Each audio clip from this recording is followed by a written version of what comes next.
Llegar a casa conduciendo el coche, aparcar y, bueno, de repente, darse cuenta de que no se recuerda absolutamente nada de los últimos 10 kilómetros del trayecto. O salir de la ducha por la mañana, con la toalla en la mano, y quedarse mirando el bote de champú con una duda existencial tremenda, en plan, ¿me he lavado el pelo o no? Totalmente. Es algo que nos ha pasado a todos. Es lo que popularmente llamamos ir con el piloto automático mental. Y, a ver, resulta que esta desconexión no es un simple fallo inofensivo del sistema. Exacto. De hecho, hay un estudio exhaustivo de la Universidad de Harvard que demuestra algo increíble. Pasamos casi el 46,9% de nuestras horas de vigilia en este estado. Madre mía, es que es casi la mitad de nuestra vida consciente. La mitad de nuestra vida transcurre con la mente en otro código postal, literalmente. Ostras, ya ves. Y lo que es más revelador, fíjate, la conclusión central de esa investigación determinó que somos significativamente menos felices cuando la mente divaga. Y esto es independientemente de la actividad física que estemos realizando en ese momento. Es una paradoja biológica fascinante, la verdad. El cuerpo ejecuta una acción mecánica mientras la consciencia, digamos, proyecta simulaciones en otra parte. Curiosamente, la única actividad diaria donde la mente casi no divagaba en absoluto, según esos datos de Harvard, era al hacer el amor. Vaya, eso tiene bastante sentido, la verdad. Sí, claro, pero fuera de ese momento concreto, ya sea trabajando, comiendo, yendo en el autobús, el cerebro tiende a fugarse. Y la razón por la que esa fuga nos hace infelices tiene una explicación anatómica muy, muy concreta. Pues a ver, vamos a desgranar este tema hoy. Porque el objetivo de este análisis profundo es entender el misterio central de todo este fenómeno. ¿Qué pasa biológicamente en el cerebro cuando nos desconectamos? Eso es. ¿Y por qué este estado aparente de reposo consume tanta energía y nos empuja hacia la rumiación? Y, lo más importante al final, ¿cómo podemos hackear este sistema? Empezando por la biología básica. Durante décadas existió la creencia de que el cerebro funcionaba como una bombilla. Claro, el famoso mito de la bombilla. Sí, la idea era que si estábamos resolviendo una ecuación matemática, el cerebro se encendía, y si nos tumbábamos en el sofá a mirar el techo, pues simplemente se apagaba o reducía su actividad al mínimo vital. Y ese fue el dogma dominante en la neurociencia hasta finales de los años 90. O sea, se asumía que el reposo físico equivalía al reposo neurológico. Pero el desmantelamiento de este mito comenzó de forma casi accidental en 1997. ¿Así? ¿Cómo fue eso? Pues un investigador llamado Gordon Schulman estaba revisando un enorme conjunto de tomografías por emisión de positrones, los famosos escáneres PET. Vale, los que miden el flujo sanguíneo en el cerebro para ver qué áreas consumen más energía, ¿no? Exactamente. Schulman buscaba patrones de activación durante tareas visuales muy exigentes. Sin embargo, al cruzar los datos, notó un patrón inverso que carecía de sentido bajo el paradigma de la época. O sea, encontró algo que no cuadraba para nada. Para nada. Había un conjunto específico de regiones cerebrales cuyo flujo sanguíneo disminuía drásticamente en el instante exacto en que la persona empezaba a concentrarse en la tarea. Espera, a ver si lo entiendo. Es decir, al prestar atención al mundo exterior, el cerebro desactivaba unas zonas que estaban consumiendo muchísima energía cuando la persona no estaba haciendo absolutamente nada en el escáner. Precisamente. Es contraintuitivo, pero es así. Unos años después, en 2003, un equipo liderado por Michael Gracius dio el paso definitivo al estudiar tareas de memoria de trabajo. Demostraron que esas áreas que se apagaban al concentrarnos no eran regiones aisladas actuando al azar. Vale, entonces había un patrón. Estaban altamente sincronizadas. Trabajaban juntas, coordinando información como una inmensa infraestructura intrínseca durante el reposo. Así nació el concepto de la red neuronal por defecto. O la DMN por sus siglas en inglés, claro. Eso es. Una maquinaria compleja que toma el control exactamente cuando dejamos de interactuar con el entorno. Fíjate que hay una zona en particular de esta red, la corteza prefrontal medial dorsal, que me llamó muchísimo la atención al revisar cómo se divide el trabajo. Es que esa región es clave. Actúa esencialmente como nuestro juez interno.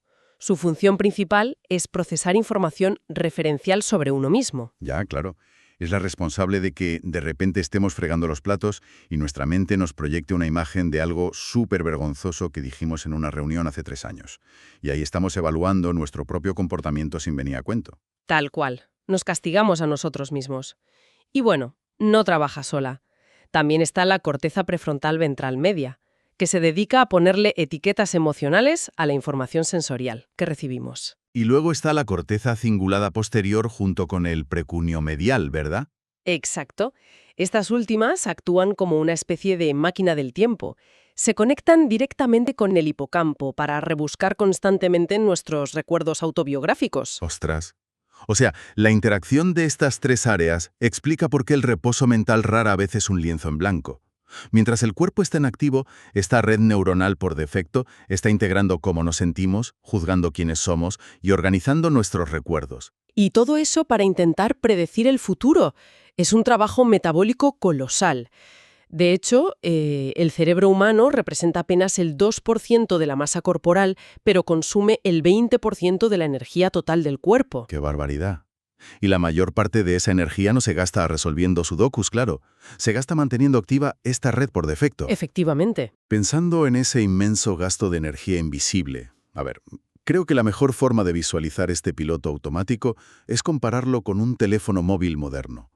Cuando bloqueamos la pantalla del móvil y lo dejamos sobre la mesa, pues parece inactivo, ¿no? Completamente apagado. Claro, parece que no hace nada. Pero en segundo plano, el sistema operativo está consumiendo batería de forma voraz. Está buscando redes Wi-Fi, actualizando el correo, sincronizando fotos en la nube. La red neuronal por defecto funciona exactamente como esas aplicaciones en segundo plano de nuestra mente. Es una analogía perfecta. Está procesando miedos, recuerdos y juicios constantemente, gastando batería mental mientras simplemente miramos por la ventana del tren. Y ese consumo de batería invisible tiene un coste emocional altísimo. Lo cual nos lleva a la pregunta central que planteábamos al principio, sobre el estudio de Harvard. ¿Por qué divagar nos hace infelices? Esa es la gran cuestión. Si la mente está repasando recuerdos o planificando el futuro, en teoría no tendría por qué ser una experiencia desagradable, ¿no? La lógica dictaría que podríamos fantasear con ganar la lotería o recordar unas vacaciones increíbles. Sería lo ideal. Pero la realidad clínica nos dice que este piloto automático tiene una tendencia muy, muy oscura. ¿Por qué ocurre eso exactamente? Pues la respuesta está en cómo la red neuronal por defecto se relaciona con la psicopatología, particularmente en lo que llamamos trastornos internalizantes. Vale, explícanos un poco qué es eso. Son trastornos donde la atención de la persona queda atrapada en su propio mundo interno. En condiciones normales, la red se enciende en reposo y se apaga al realizar una tarea. Pero en casos como el trastorno depresivo mayor, se observa una hiperactivación y una falta de flexibilidad. O sea que la red no se apaga correctamente cuando debería. Se queda atascada en un bucle cerrado. Exacto, procesando los mismos datos referenciales una y otra vez. Claro, lo que en psicología clínica se conoce como el bucle de la rumiación, darle vueltas incesantes a pensamientos de carácter negativo, como un disco rayado que no podemos detener. Eso es. Y un equipo de investigación liderado por Chow demostró esto recientemente de una forma muy visual. En su estudio, no analizaron a pacientes con depresión diagnosticada, sino a personas sanas pero con un alto nivel de neuroticismo. Que es el rasgo de personalidad asociado a experimentar emociones negativas con mayor facilidad, si no me equivoco. Correcto. Pues introdujeron a estas personas en escáneres de resonancia magnética funcional y les hicieron escuchar grabaciones con diferentes tipos de mensajes sobre sí mismos. Y aquí es cuando la maquinaria se delata, ¿verdad? Porque cuando estas personas escuchaban críticas directas, la corteza prefrontal medial y el lóbulo parietal inferior se iluminaban con una intensidad desproporcionada. Esos son dos pilares fundamentales de la red neuronal por defecto, sí, y se encendían muchísimo. Pero lo más inquietante es que cuando recibían elogios o comentarios positivos, esa hiperactivación simplemente no ocurría. O sea, el cerebro de estas personas utilizaba su red por defecto como un amplificador exclusivo para la crítica. Así es.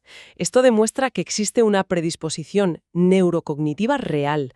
Para quienes tienen riesgo de desarrollar depresión, el piloto automático no es un lugar de descanso neutro. Es una cámara de eco, básicamente. Una cámara de eco que retiene e intensifica la información negativa, actuando como la antesala biológica para la aparición de síntomas depresivos más graves. Qué fuerte.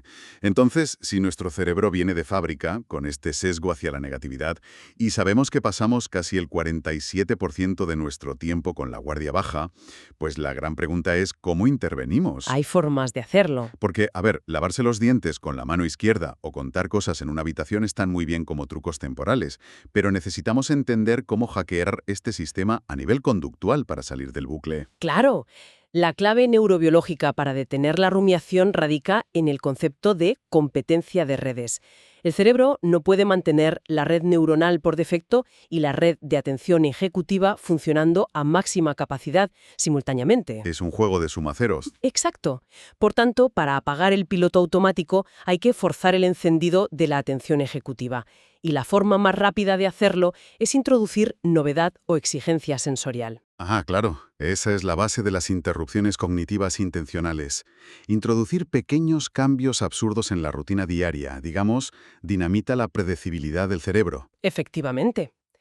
Si el trayecto al trabajo se hace por una ruta distinta a la habitual, o si se altera el orden matutino de ducharse y tomar el café, el cerebro ya no puede depender de la memoria automatizada. Claro, porque al obligar al sistema a salir de lo predecible, los sentidos tienen que activarse por pura supervivencia para procesar el nuevo entorno. Y al hacer eso, ya no hay espacio metabólico para repasar la crítica del día anterior. La corteza visual y motora exigen toda la energía disponible para navegar por una calle que es desconocida. ¡Ostras, qué interesante! Y otra herramienta fascinante en esta misma línea, desde el punto de vista clínico, es el diario de conciencia o el journaling. Sí, escribir los pensamientos al final del día no es un mero ejercicio de desahogo emocional, es un acto de metacognición brutal.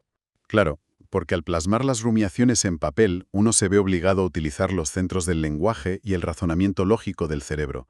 Esto convierte a la persona en un observador externo de su propia mente. Separa al yo del pensamiento. Al externalizar la narrativa, la red neuronal por defecto pierde su agarre emocional, y eso facilita la aceptación de la experiencia en lugar de la lucha constante contra ella. Ahora bien, el journaling requiere tiempo y un entorno tranquilo.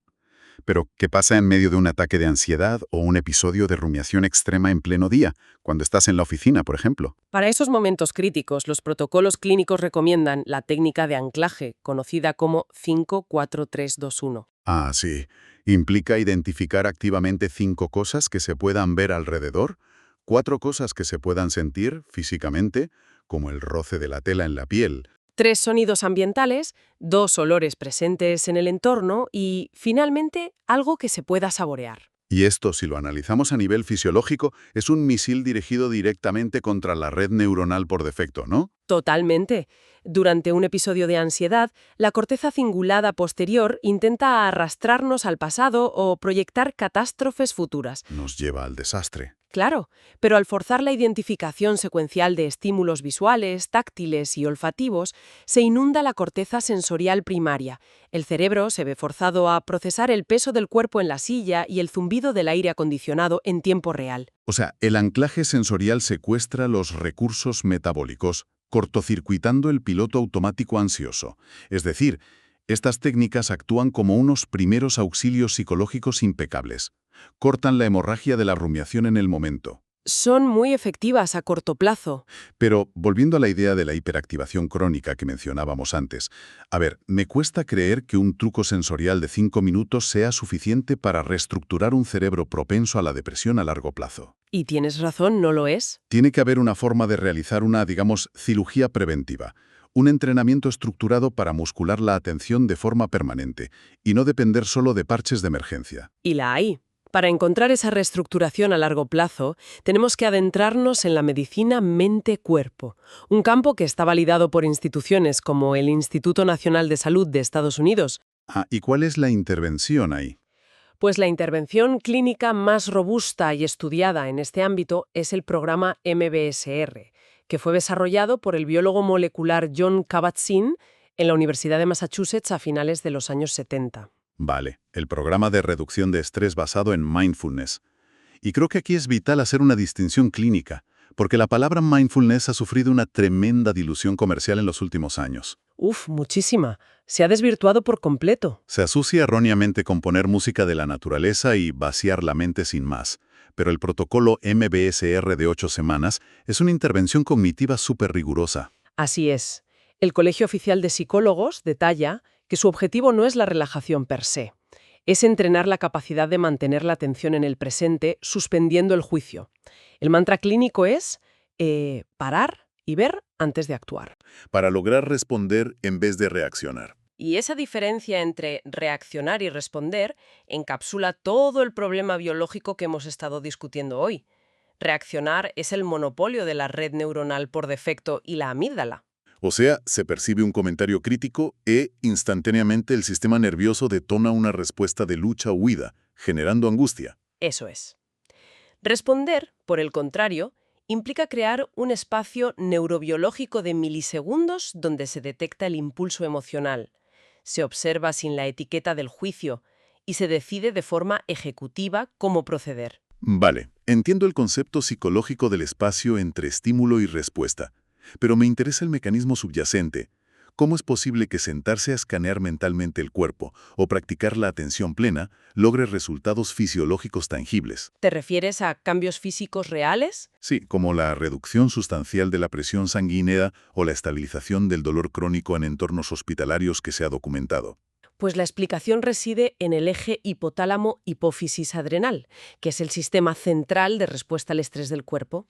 Cuando la red neuronal por defecto rumia sobre, digamos, una preocupación financiera, el cerebro interpreta ese pensamiento no como una idea. Lo interpreta como una amenaza de muerte inminente, claro. Exacto. Esto dispara la liberación de cortisol y adrenalina, lo que contrae los vasos sanguíneos y eleva la presión arterial. El entrenamiento MBSR desactiva este eje. Al observar el pensamiento sin juzgarlo como peligroso, la amígdala no envía la señal de alarma. Ostras. O sea, los niveles de cortisol se desploman y literalmente las paredes de los vasos sanguíneos se relajan. Así de físico es.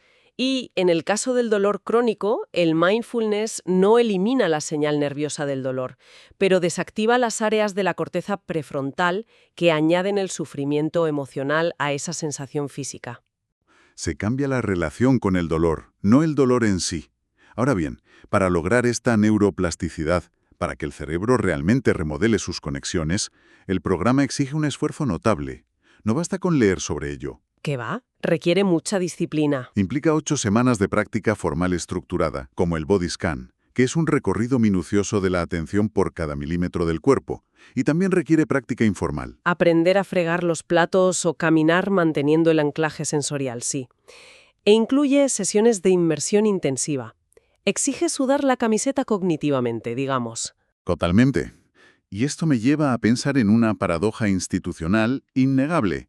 Si disponemos de un protocolo clínico como el MBSR desde 1979, con evidencia empírica irrefutable sobre cómo reduce la hiperactivación de la red neuronal por defecto, ¿Sí? y con centros de investigación dedicados en universidades de primer nivel en todo el mundo, resulta incomprensible que todavía no sea un pilar fundamental en todos los sistemas de salud pública y entornos corporativos. Es una locura, la verdad. Existe una inercia sistémica enorme que sigue priorizando el abordaje exclusivamente farmacológico del estrés frente al entrenamiento atencional preventivo, a pesar de que los datos clínicos respaldan la necesidad de integrar ambos enfoques. Bueno, supongo que es la misma inercia que nos llevó a tardar décadas en aceptar que el ejercicio físico era una prescripción médica vital y no solo un pasatiempo. Hacer flexiones cognitivas requiere más esfuerzo inicial que tomar una pastilla, pero los resultados estructurales son innegables. Sin duda. Y bueno, esto nos lleva ya al final de nuestro recorrido analítico de hoy. Hemos desmitificado la idea del cerebro inactivo, descubriendo que la red neuronal por defecto trabaja incansablemente en la sombra, consumiendo nuestra energía. Así es. Hemos analizado cómo esa red, si se deja a la deriva, tiende a atraparnos en bucles de rumiación y autocrítica, alimentando los trastornos depresivos. Pero también hemos comprobado que la neurociencia nos ofrece un manual de instrucciones para retomar el control, desde la aplicación táctica de primeros auxilios sensoriales como el método 54321, hasta el compromiso de reestructuración profunda que ofrecen protocolos como el MBSR. La capacidad de apagar el piloto automático y encender la tensión ejecutiva está biológicamente a nuestro alcance. Entender y aplicar estas herramientas es lo que nos permite dejar de ser pasajeros adormecidos en el asiento de atrás de nuestra propia mente. Nos devuelve la capacidad de redescubrir lo ordinario. Exacto. De saborear un simple café sin que el cerebro nos esté proyectando ansiedades futuras o arrepentimientos pasados.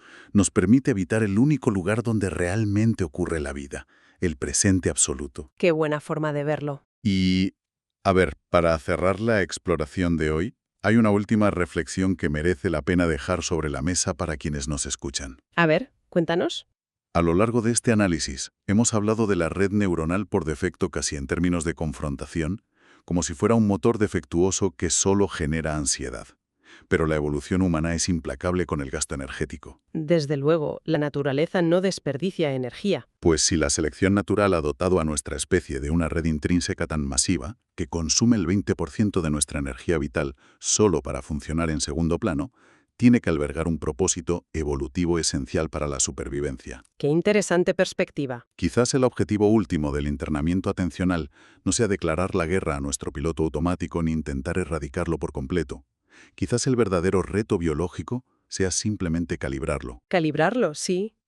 Entrenar la mente de tal forma que, cuando inevitablemente volvamos a divagar mañana mientras nos duchamos, las coordenadas por defecto de nuestra red ya no apunten hacia el abismo de la autocrítica, sino que nos lleven hacia la resolución creativa de problemas, la planificación constructiva y, sobre todo, la compasión hacia nosotros mismos. ¿Una idea preciosa para terminar? Pues muchas gracias por acompañarnos en este análisis profundo. Hasta la próxima.